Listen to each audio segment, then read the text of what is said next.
बिस्मिल्लाहिर्रहमानिर्रहीम। अस्सलाम वालेकुम। मैं डॉक्टर अयूब और आज मैं आपसे बात करूंगा sneezing due to cold air के बारे में।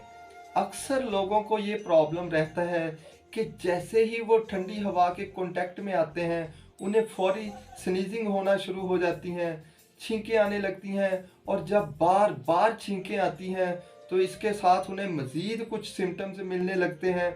मज़ीद कुछ सिम्टम्स हो सकते हैं जैसे आंखों में खुजली होना, नाक में खुजली होना, नाक बहना, नाक भरी हुई रहना और गले में खराश होना। तो आज मैं आपको इसी का होम्योपैथिक ट्रीटमेंट बताऊंगा।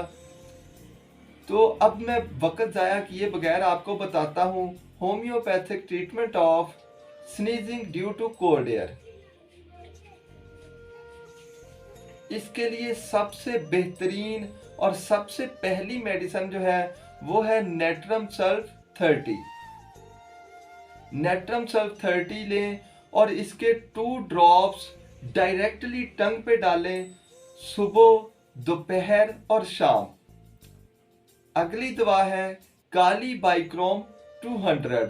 काली बाइक्रोम 200 के 2 ड्रॉप्स डायरेक्टली टंग पे डालने हैं आपने सुबह और शाम। जैसे ही आप नेट्रम सल्फ लेंगे उसके ठीक 10 मिनट बाद आप काली बाइक्रोम लें और काली बाइक्रोम सुबह शाम लेंगे, नेट्रम सल्फ सुबह दोपहर शाम लेंगे।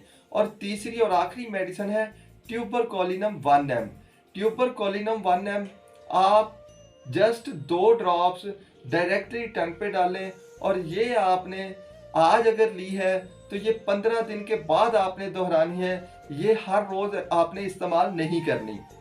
दोस्तों ये था homeopathic treatment of sneezing due to cold air का। तो अब अगर आपको ये प्रॉब्लम क्रॉनिक है तो ये जो ट्रीटमेंट है ये आप कम से कम 3 माह तक जारी रखें। इससे आपका ये प्रॉब्लम हमेशा के लिए ख़त्म हो जाएगा। दोस्तों कैसी लगी ये वीडियो? प्लीज़ अगर आपको ये अच्छी लगी हो तो इसे लाइक, शेयर और मेरे चैनल को सब्सक्राइब करना मत भूलिएगा। और अगर आपको कोई और भी डिजीज़ है तो आप मुझसे मेरे व्हाट्सएप पे रब्ता कर सकते हैं, उसका नंबर ऊपर दिया गया है। और इसके साथ ही आप कमेंट करके मुझे बता सकते हैं, मैं आपको उसके बारे में वीडियो बना दूंगा।